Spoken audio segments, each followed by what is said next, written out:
Hi, I'm Brandon. I love 2019 Christmas movies. I'm Dan. I despise 2019 Christmas movies. I'm Alonso, and Whampocalypse now, and this is the Deck the Hallmark Podcast. Deck the Hallmark, it's his podcast. Brandon and friends host his podcast. We hope you like this jolly podcast.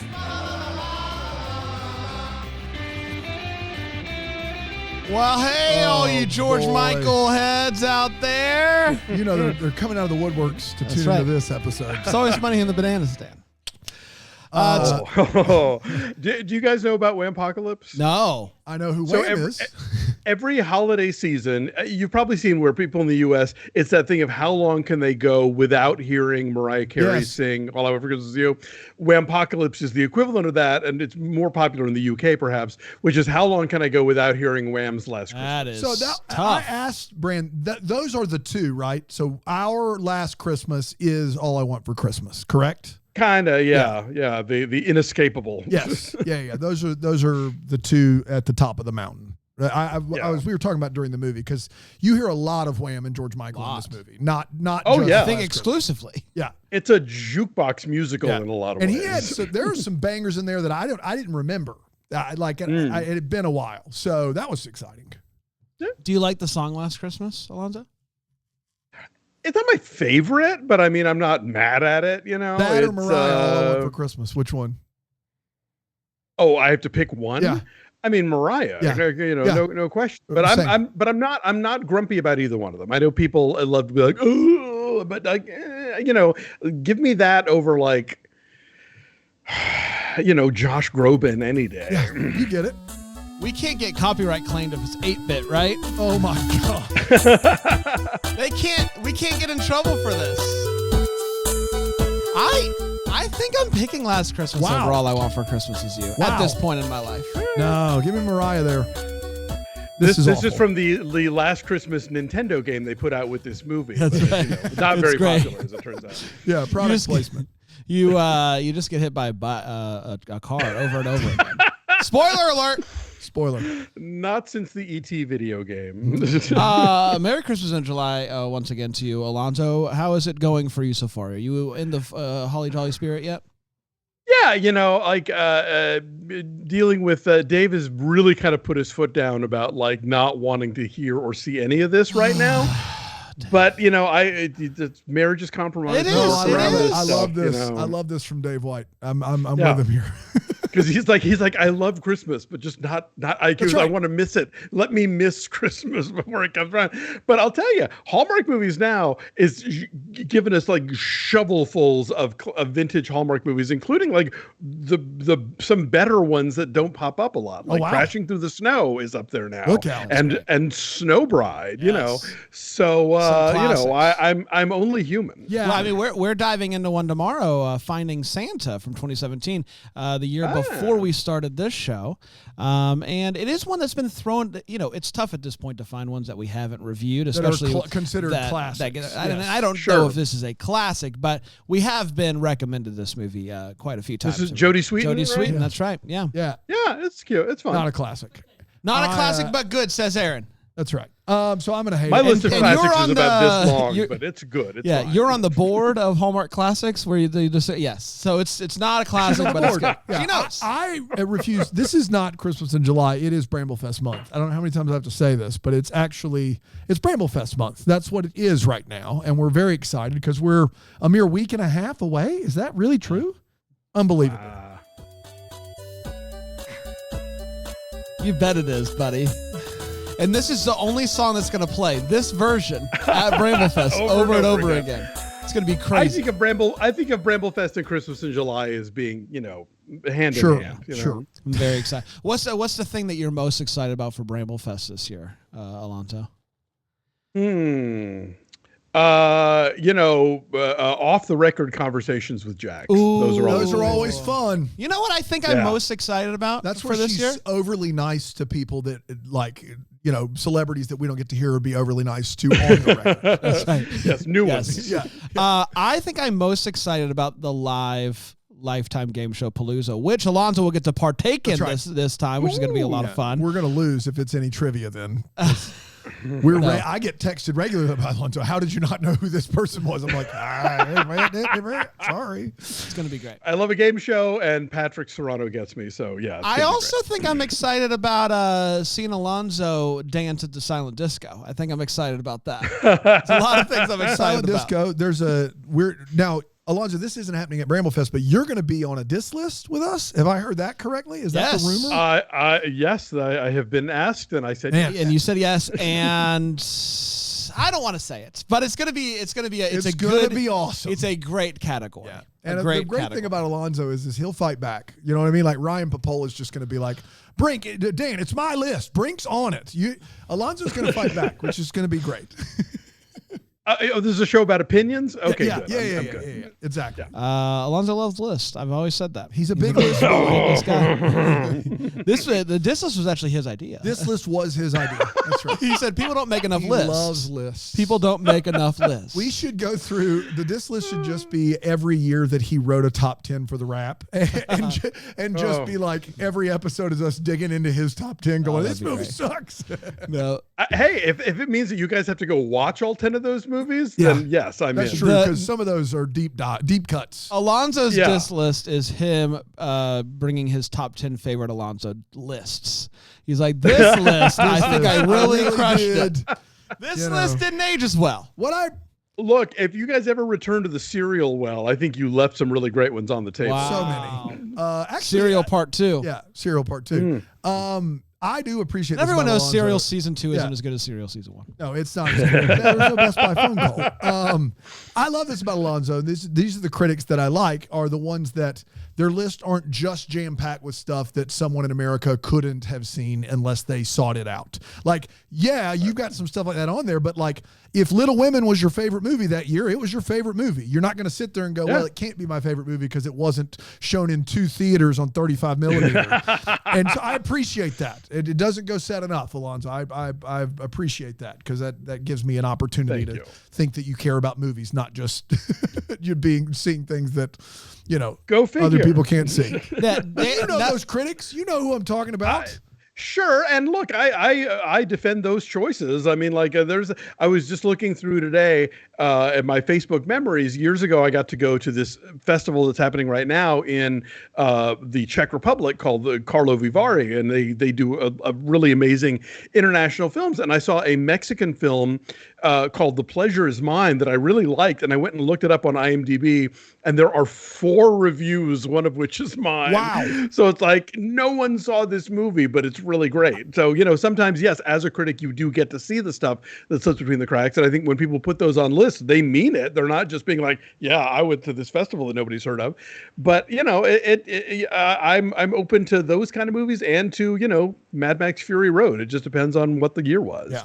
Dan now knows, though, because of those lists, how I feel every day about life and movies. But I can remember, like, The Secret in Their Eyes, Argentinian film, I believe, is not a low budget anything, but I think it got nominated for best foreign film the year, but it finally got to Greenville, and I remember going to see it and just was blown away. Like, I loved it. And I would have never, if people didn't talk about it, I would have never gone to see that movie, and it would have never gotten to Greenville. So I appreciate it, but just don't watch the terrible American remake. I did, and it was so disappointing. So disappointing, with great actors. That doesn't sound like us. Yes. That doesn't sound like us at all. Yeah. On this, the Monday after 4th of July, slandering the name. Let's talk Last Christmas, shall we? At some point want to hear Alonso's list of good American, American remakes that are better than the foreign one. Better might be stretching it, but there are some good ones, for sure. Better, I mean, better than The Departed, Departed instead of Infernal Affairs. That's what I was thinking in my head. There's a French comedy called Cousin Cousine that was remade with Ted Danson and Isabella Rossellini called Cousins that I like a lot. Wouldn't necessarily call that a There's better Crandall one. But, Surprise, which everyone knows is a remake of the Mummies. Mummies. What movie is Mummies Christmas Next with Door. the Cranks American is better than Les Christmas des Cranks. which is a movie that I don't think anyone should watch under any circumstance. It's a tough watch. Well, I'll tell you, in the Christmas one, Mixed Nuts is a terrible remake of a pretty funny French comedy called Santa is a Stinker, is the sort of polite English translation. Santa's a stinker. There's a much more vulgar English translation. Santa's an Le Père Noël est une ordure. I'll let you look that up. Now we got to bleep it. Oh, gosh. For our French audience. If you're huge. French in a minivan with your French kids, I'm sorry. That was a tough I'm so sorry for you, French person with kids in minivan right now. Je m'excuse. A stain on the otherwise spotless history of Deck the Hallmark. Je m'appelle, I'm sorry. If you're watching on Philo. Philo. Let's talk Last Christmas. November 8th, 2019 is when it came out to the theaters. I saw it. Was 5 years ago. In the theater. I can't believe it was 5 years ago. And it went a little something like this. We're in Yugoslavia. In 1999, and a young Kate is singing a solo in the church choir. Flash forward to 2017, and Kate is still singing, but this time just to herself at a bar. She hooks up with a fella, and then the next day gets thrown out of that place by the fella's girlfriend, who shows up unexpectedly. Kate is pretty miserable. She works at an all-year Christmas shop and hates how many people butcher George Michael songs. Fair. Man, you talking about this, never. dude? Oh, man. Oh, you had it and you didn't.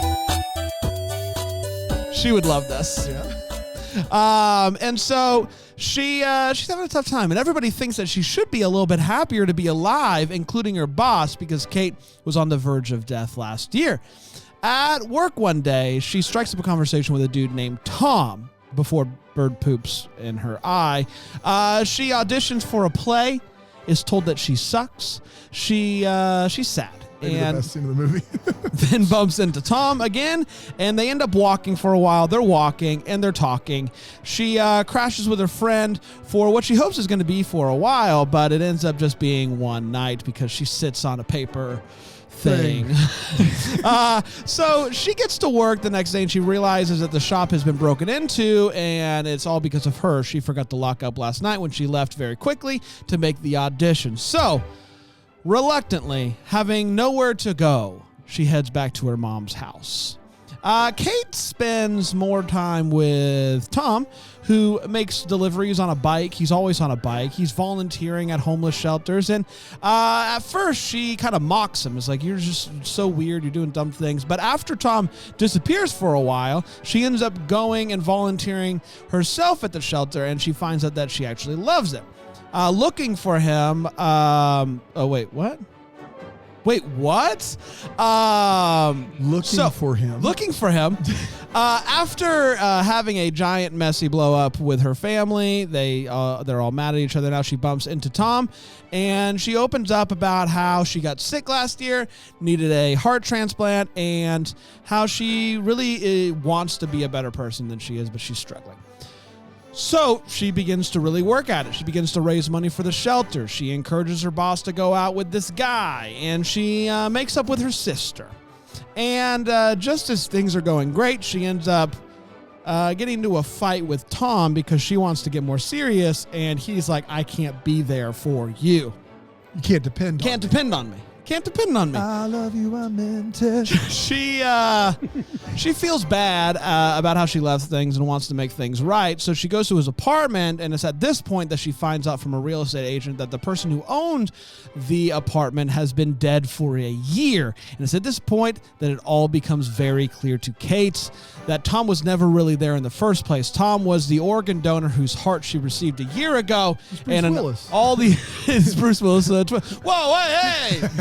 Alonso hasn't seen that either, since he hasn't seen all the great movies. Last Christmas, he gave her his heart. Literally, last Christmas. And so she goes to the secret garden that he showed her, and he's there. Kisses her again and fools her again. Goes Tom. Yes. Goes Tom. And tells her that his heart was always going to be hers. And it's at this point that we see the bench that they were sitting on is his memorial bench. Yeah, look up. I want a memorial bench one day. Well, I mean, let's live first. No, I want one while I'm living. You want a memorial bench while you're still alive? The Brandon Gray Memorial bench or statue? Listen, some people have done enough for society, and I think I'm one of those people. Yes, for a memorial implies that you're dead, right? Yeah. What if we had a nod from Alonso? What if we try to change it? It takes one person, one bold person. Bran, were you remotely forgettable? I would say sure, but given that, I think we have to wait for you to be dead. And he's saying that like you're going to die first, which is the best. You know what I mean? Just from it also made it seem like he's actively waiting for the news to come. He can't. I'm trying to give you a compliment that you are currently unforgettable as a living person. Alonso wakes up every morning, checks his phone, and goes, "Oh man!" And we still alive. And also, you will likely bury me. Okay? No, and we, Alonso and myself, will bury you. Kate goes through with the big Christmas show at the shelter, and it is a big success, and she goes on to celebrate Christmas with her family. The movie ends with Kate writing in her diary, sitting on Tom's memorial bench, and she is as happy as she can be. And that, my friends, was Last Christmas. We did it. We're going to take a quick break. We're going to come back, and we're going to break this movie down with 4 segments here on Deck the Hallmark.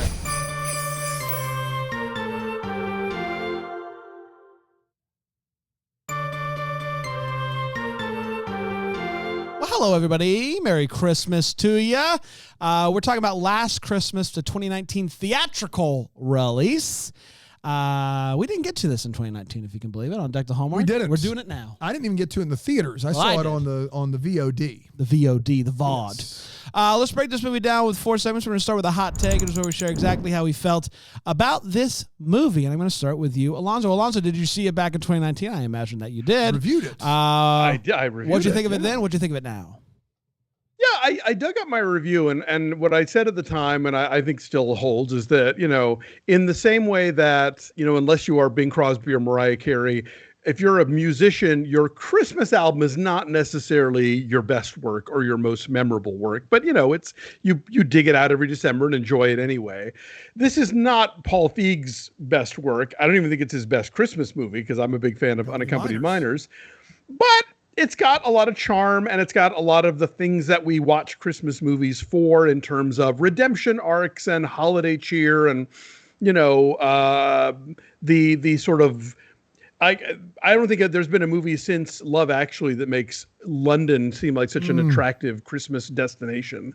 So yeah, it's good. I think it's fun. Like I'm not over the moon about this movie, and I wish I were. And I think if I were a bigger fan of George Michael and Wham, I might be, because when they do the songs that I know and really like, those parts of the film kind of perk up for me. So maybe if you are into these folks and are enjoying this on the jukebox musical level, then yeah, I'd say it delivers absolutely. I liked the movie when I saw it back in 2019, and I still like it today. It is a bold move to take this song and go, what if we just do it literally? And they did it. Kudos to them.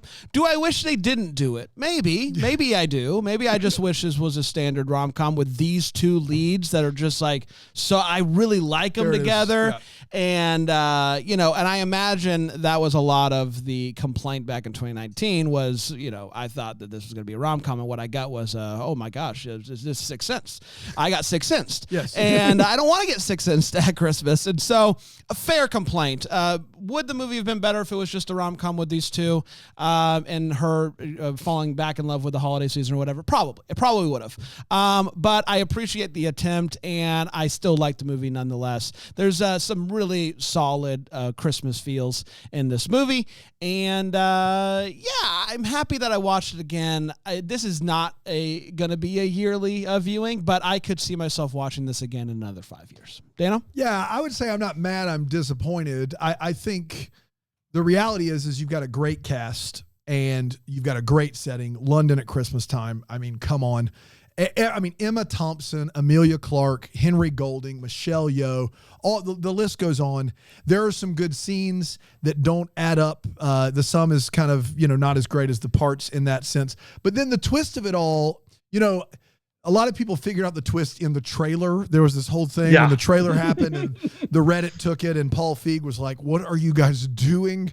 But I do think, I don't even, like, it's not conjecture to me. This movie didn't sate my desire to see this movie. I wanted to see a rom-com with Henry Golding and Emilia Clarke and the rest of this cast. A much more straightforward, like, there was a movie called Return to Me with David Duchovny where they do this premise, but they just tell you at the beginning. They don't hide the premise. Yeah, I just saw that movie for the first time, actually. And it's not, it is a little bit melodramatic, I really obviously, liked it. but it's not a bad movie. And I feel like this movie would have been better served had it been just a straightforward rom-com instead of a high concept twist situation, or they would have just let you know at the beginning.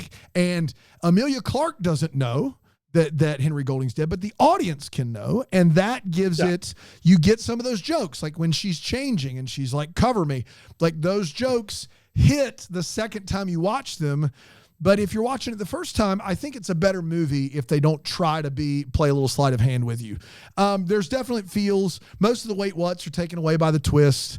And it has some good scenes, but at the end, you're just kind of, I didn't care that it wasn't, there were funny parts. I didn't care that it wasn't an uplifting rom-com and it was a serious heartstring movie. That didn't bother me, but it bothered me that it felt like a failed attempt at a worse movie. And so, yeah, disappointed when I saw it the first time. Less disappointed this time, I guess, but still basically the same thing. Is it a hot take that I think David Duchovny's freaking awesome? David Duchovny's underrated. Okay, I think great. he doesn't like.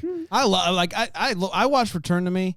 Yeah. While I was in Florida last month for the first time, and I'm like, this guy's freaking awesome. Well, I heard him. Obviously, on, I've seen him in X-Files, but Pete Holmes' podcast. He did like 2 hours on Pete Holmes' podcast, and he talked about how in auditions throughout his life, people are like, "You're just not giving us enough," and he's like, "No, this is the part. This is like." He's very sure of himself and confident. He's like, "No." When you act and you're really a person, you listen and you take beats and blah, blah, blah. And so that's the thing that's kept him from being, I guess, bigger. Interesting. I want to see his new movie. Have you seen Reverse the Curse? Have you seen it? I have not. I saw the movie that he did with Meg Ryan. It was okay. Was that last year? That was the last year, that she directed, where it's basically the two of them in an airport. He made a movie that's a father-son movie about Yankees Red Sox, and I know about it, but I came out under the radar. It's on Prime, and I've got to watch it. I'm that very sounds excited. great. Yeah. I do want to throw in an actual hot take here, and maybe an unpopular one, but I don't love Emilia Clarke in this movie because I think the character is so unappealing at first. You have to embrace her when she is behaving so terribly and selfishly, and then follow her on this arc to becoming a better person, which is kind of the whole point of the film. And I don't know. There's something about that performance that doesn't grab me in, and I find her as annoying as the other characters do, although I do then enjoy the arc that she goes on. But I kind of feel like there was somebody else who might have been engaging enough where I would be on board for the whole thing. But the rest of the ensemble I think are great. And obviously there's a lot of comedians in small roles here, which is the thing that Feig does, going back to Unaccompanied Minors, where like Rob Delaney pops up for a scene. I would just like to make a humble request for whenever we do the fan Deck the Hallmark wiki page, where there's lots of references and stuff like that. If someone could get a count of Alonso mentioning Unaccompanied Minor, and just like a running count, and then you just take a shot every time. And Paul Feig, too. And Paul Feig. It's relevant to this episode. It's Unaccompanied Minors. Yeah. It is relevant. First of all, how dare you, though? I adore Emilia Clarke. Full basket of oranges. And we learned a new Victorian word, right? In the Victorian era, a basket of oranges means a beautiful woman. And Aaron said I wouldn't get it into the podcast somehow, but I did. Oh, well done. Emilia Clarke, I love. I think it's an interesting take, though, because I do think it's almost impossible for her not to be charming, which I don't know is what they're going for at the beginning. Like, I don't know. My problem, this is going to be an even more scalding take. My problem is Emma Thompson, and it's not, wait, before you say anything else, I gotta go. I gotta get out of here. Emma Thompson can do no wrong. She's amazing. If she wants to be in every movie, she can be in every movie. But part of this story is a child of immigrants, and she doesn't know what her culture is, right? She's a third culture kid. She lives in London. She's from Yugoslavia. At home, her parents are Yugoslavian. Out in the world, she's British. And she has to find kind of what she is and her identity.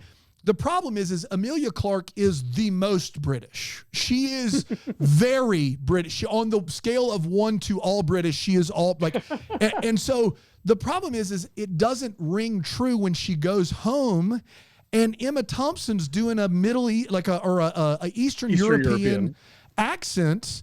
And it's like, why not let Emma Thompson will be great as Emilia Clarke's mom, like as a British Emilia Clarke's mom. Now, you lose some of that immigration story, which is an important part of this, but Emma Thompson Dan hates immigrants, and we've said it as for years. Yes. Would be amazing. Emma Thompson would be amazing as Emilia Clarke's mom in that role, and instead, I feel like she's doing a bit. Like, she doesn't feel Yugoslavian to me at all in this movie. So, oh boy, if I take issue with Emma Thompson here, it's in her screenplay. yeah, fair. More than in her, I think her performance is great. Like, and I'll get to it in all the feels. But no, I totally buy her as somebody who survived the former Soviet bloc. Fair. Somebody mentioned Modern Family to me recently, and I was like, I need to watch more of those episodes because I remember the episodes that I saw. I watched thinking the first it was 2 funny. seasons. So I started watching it this week, and this reminds me of a scene where Cam's at this kids are learning how to do things, and he's like talking to another parent, and she's talking about, have you seen any movies? And he's like, yeah, I just saw Devil Wears Prada. And she's like, what'd you think about Meryl Streep? I thought maybe it was a miscast. And he's like trying to be like cool about it. He's like, yeah, miscast. And then it cuts to his interview, and he's like, how dare she? It was great. It was great. Listen, hear what I'm saying, not what I'm not saying. I love Emma Thompson. Like, love Emma Thompson. I want to be very clear. That's not how it came Just across. weird to me. It's not how it came Just across. weird. It's that he hates immigrants. Would you? Yeah, I got it. Emilia Clarke's gonna. I mean, if Emma Thompson's gonna do what she's doing, then Emilia Clarke is miscast, because Emilia Clarke does not strike me as a third culture kid, a kid that grew up with 2 cultures and kind of somewhere in, like, she strikes me as like she grew up on the mean streets of London. Like, she is full London. Dan. I mean, do I strike you as a 3 culture? Yeah, you have a very, like, my wife's a third culture kid, and like there is a very like there is something very proper about third culture kids. There just are, like, and I know that that's a generalization, but Emilia Clarke strikes me as someone who is like dyed in the wool London her whole life in this movie, and that's my. I didn't not buy her as a child of immigrants. Okay, There we go. did not. Great. Dan, you have to keep one and get rid of one. Emma Thompson or immigrants. We And got I to know get rid this is of tough for Emma you. Thompson. Okay. The Wow. immigrants do so much for us. Wow. Emma Thompson, I mean. What about emigrants? Wow. And it's Dan at DeckTheHomework.com, everybody. Dan at How DeckTheHomework.com. dare you, first of all. It's time for all the feels. We're talking about what this movie gave us those feels. Alonso. Well, okay, first of all, the shop, Santa's shop. Like, I think one day Bran and I are going to retire from the podcast game, and we're just going to open Right one of before those. Bran dies. And I that's will right leave it to before you Bran, in my exactly. will. Alonso gets No, 100%. I will drop that under a tree somewhere, and Bran will find my beautiful corpse. No, I love that shop. I love the excess of it, because that's just like Christmas encapsulated. Again, the London of this movie. I love the Fat Man Squeeze. I love the fact that a homeless shelter has more lighting than Rockefeller Center. I love, like, just it's insane, but like, that it becomes a place you want to go. Nobody can say the line, all my friends were murdered, like Emma Thompson, and turn it into a laugh line. And she does. And that to me is like, okay, that's how I buy you as Eastern European, because you made that line funny. She's funny. There's no doubt about it in this movie. Again, going back to songs I know better than other songs I know, I love a montage to Freedom 90. Like, yes, give it to me all day, every day, and twice on I was Sunday. like, what song is this? It's a banger. And I literally put the app up to figure out the name of the song. I was like, this song's great. So that's where I was. I forgot. I was alive in '90, so No, it's a whole different. If for nothing else, this movie reminds me how much I love George Michael. The songs are bops. For sure, yeah, no question. And I gotta say, they nailed the ending, like the big finale, talent show followed by the family dinner. Totally works. 100% it does. That's the performance at the end is my feels from the version of Last Christmas is Which great. Is great, yeah. To the way that it looked. It was everything. And so if that scene doesn't give you Christmas feels, I don't know what's wrong with you. You're I don't know. It's probably someone who doesn't like Emma Thompson would probably not like that scene, but or immigrants especially. And so that scene is a great scene. Dano? In fact, this movie goes from I can't believe I watched it to okay, because of how they stick the landing. Because they really do stick the landing. When the curtain opens up, it's just beautiful. Mm-hmm. The version of the song is beautiful. The family dinner is beautiful. And then also London feels for me. If I had not been to London this year, I would have told you that the London seems empty in some scenes in this movie. Like it seems very well decorated, but there's not many people. But having been to London, kind of my experience, like crowds were there crowds, but there's plenty of alleys and streets you can walk down that it's kind of empty. And it was, I loved every second of it. I loved the quiet scenes in London. I loved the scenes that were packed, the decorations, beautiful, made me want to go back. There you go. Yep. Let's take a quick break. We'll come back with the Wait What and the What the Hallmark here on Deck the Hallmark.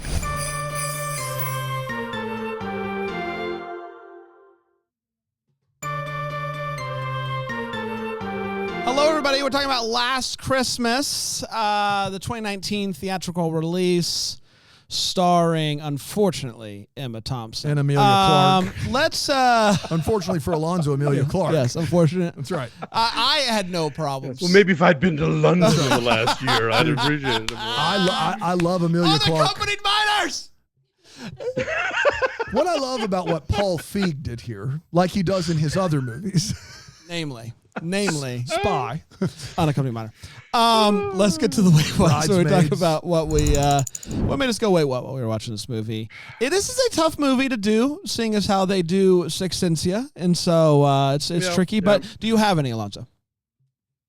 The store was one of my feels, but the store is also gigantic for two employees. Yeah. Two employees. Like nobody else works there, but the woman who owns it and the very unreliable character played by Amelia Clark. And it's like, wow, that's two employees a lot. During high season. So like, yes, and they're in December. At the very least, you would maybe do two employees in June, but like in December, you got to hire some seasonal help. You got to. Yeah.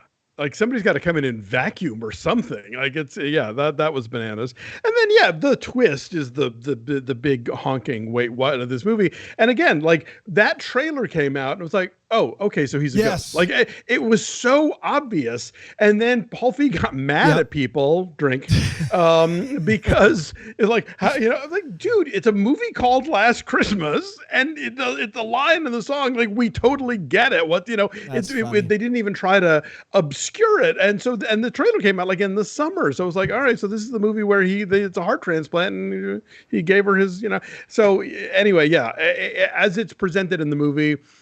Had it caught me by surprise in any way, I suppose maybe it would have worked, but it just had been so telegraphed by that point. I was thinking about how to make this twist work in this movie. And have you seen Scrubs? Okay. I have not. Well, there's the Brennan, you know exactly what I'm talking about. So, oh my gosh, the way I think, without ruining Scrubs, they don't get no love from me. It's like one of the best episodes of TV ever. What they could have done is they could have made them childhood friends. Zach Braff's been dead the whole time. Zach Braff has not been dead the whole time. They could have made them childhood friends. And I think it like a thing like what's the movie we watched with Danica McKellar under the Christmas table, whatever that is. Yeah. That one, Love of the Christmas Table. They could have done a bit like that where they show them every year and then you see them hanging out in present day. And then at the end, she's known it the whole time, but she kind of realizes she just misses him. Like, it's like, we never fell in love. I think that could have worked, but you're 100% right. From the trailer, it's like, wait a minute. Like, wait, what are we doing here? I mean, within the first 10 minutes, the second time that he bumps into her by accident in the street in London, you're like, this is crazy. It has to be this. And I think if they hadn't made it a secret, like if they had just been upfront about it, because heaven knows there is a history of ghosts in Christmas movies. I've heard about a few Christmas of them. stories. You know, bringing a character to find their redemption and to become a better person. They could have just thrown that at us up front, and then it wouldn't have been this cutesy like zing, you know. So yeah, that's the big weight one of the movie. They should have been kids, you know. At some point, they would have been like unaccompanied minors or something. Yeah, like unaccompanied minors. They would have been. Paul Feig. We're having fun. We're having a good time. Towards the beginning of this movie, she's hopping from house to house, or you know, couch to couch, or whatever, and she lands flat to flat, even flat to flat, yeah. Ooh, there you go. And she lands at one of her friends' place and gets kicked out after she sits down on this paper that they've been working a long time on. You know, been working on this thing. It's a paper lampshade, and I understand. It's not on her. I understand being mad. I think it is at the very least somewhat on him. 50-50 minimum. Minimum, because you put that thing on the couch? You can't. You can't. You know what people do a lot of times on couches is sit. And should she have seen it? Probably, you know, but he's working on Well, she does roll over from the back. He's working on that thing at the table. At the table where it belongs. Just keep it on the table. Brandon and I were like, we can't believe if Judge Gino is doing personal injury court here, they're not getting a dime. Yo, gavel, gavel. Like it is at least actually knowing Judge Gino, someone is getting a dime. He's the worst. Right. But it's at least 51% at least on them for putting a project like that on a couch. You can't, especially she saw you working at the table. Yeah, right. So it's not. I mean, it's just not her fault entirely, at the very least. And then at the end of the movie, she gets on stage, and she, you know, the what is it? Things open up. Curtains. The curtains. You got it. That's the word. Open up, and she goes, "I knew the lighting would be crap." And then she turns on her Christmas lights on her body. The problem with it is the lights could not be less crap. Yeah. There is a spotlight on her. Great lighting. This stage. Well, 2 years. I think it's a joke. Was it a joke? I think it's a joke. Mom and Dad, is this a joke? If it's a joke, then I take it away. It's just the lighting was really good, and so it was confusing to me. And so I will leave now, and I will pass over to Dan. Okay. Can we get those body lights for Brandon? I mean, that's the least we could do. That's not true. We could do a lot less than we have. So one of the reasons that all the internet caught on to the big twist in this movie was in the trailer, Henry Golding is in the same outfit in every scene, and that is a dead giveaway. Yeah. And that's famous because Bruce Willis wore some version of the same exact outfit for the entire movie, and no one caught it. Very, very, very famously. Really well done, good filmmaking, blah, blah, blah. Which is why it's weird in this movie that in one scene, Henry Golding decides to don a purple sweater. The whole movie, he's wearing long coat, some sort of gray something, and you could make an argument that it's the same all movie. And then there's one scene where it is clearly not the same clothes. Why? Like, it was the biggest record scratch to me to go, I thought they were sticking with this whole thing, and then apparently this ghost can change clothes and decides to only do it once all movie long. So ghost has to do laundry too, man. Yeah. Sometimes we all have laundry day. Yeah, we all have laundry day. It's Ghost Laundry Day. I did see them live. Oh my, amazing. I only have one more, and then lots. Too much. Too much smoke. Yeah, too much smoke. I have one more because we've already talked about the twist and the lampshade, which are the two other big ones to me. But early in the movie, when we're supposed to believe he's alive, he's like, "I'm going to take you. This is my secret little garden." And they sit on a bench. He's like, "Hardly anybody knows of this."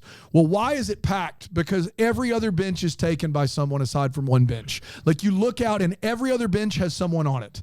If you're telling me, and I know that there's only 4 or 5 people in there, but if it's secret to go somewhere, you can't say, look, this is secret off the beaten path.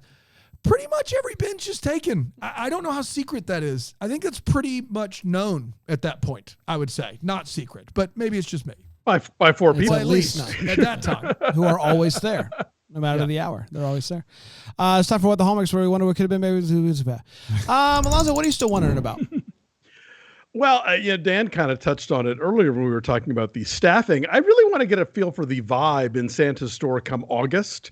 Like, I think these Christmas all year stores, I know they exist and they do good business, but I just like London in the summertime can be like just so kind of muggy and blah, blah, blah.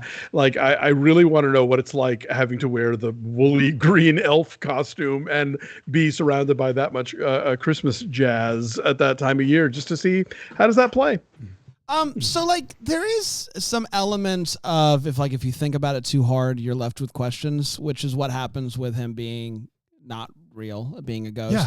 So the one that like leaps out to me is her when they go to his apartment for the first time, and it's just like the elements of that like is like he got the key, but he's also a ghost. That is a physical object that he is now holding and is using. That's right. To get into his place. The laws of ghosting in this movie. What are those? Very murky. What are the laws? I think that is what makes The Sixth Sense so impressive as a movie that does hold up, regardless of what you think about Shyamalan, is because you watch it once, you see the twist, you go back, you watch it again, and you're like, oh. You don't catch it the whole movie, and they don't break any of those rules ever. Yeah, you go back with a fine-tooth comb and it all works. But yeah, this one, I think they were less concerned about the nitty-gritty of that kind of thing. Yeah. Don't worry, I got the key. Yeah, for sure, of course. Physical object, no problem for me in this here universe. I mean, he can touch a bike, but I guess maybe it's a ghost bike and a ghost. Can anybody? Yeah, no one, because no one else can see the bike. That's right, nothing. Right. But you do like unless the door was just unlocked to begin with, the key's not real. I don't know. He could just maybe put his hand through and, undo the tumbler from the other side. I don't know. Dano? So mine is Henry Golding. He's fantastic. We were talking about how it's just not fair to look like that and to talk like that. I then said out loud, why isn't Henry Golding James Bond? And then I Googled that exact question, why isn't Henry Golding James Bond? And as little as 4 days ago, Henry Golding said, when unprompted, no one cared to ask because apparently he was rumored a couple years ago, but unprompted, Henry Golding said, I would love to one day be a part of the James Bond universe. So I guess there's a chance Henry Golding could be James Bond, and I think it'd be a great choice. I'd be here for that. I'm in. I think that would be a great James Bond. He's great. Yeah. He's great. Yeah. Like if you haven't seen, you've probably seen Crazy Rich Asians, but like he did an indie film called Monsoon that he's really amazing in. He's got some fun stuff in some of the Guy Ritchie movies of late. He's Gentleman, great. He was in that one. He was fun. Yeah. Dude, he's great. And he would be a great Bond. I think it's a no-brainer. For sure. He could wear a tux like nobody's business. Yeah. There you go. And I do want it on the record, everybody.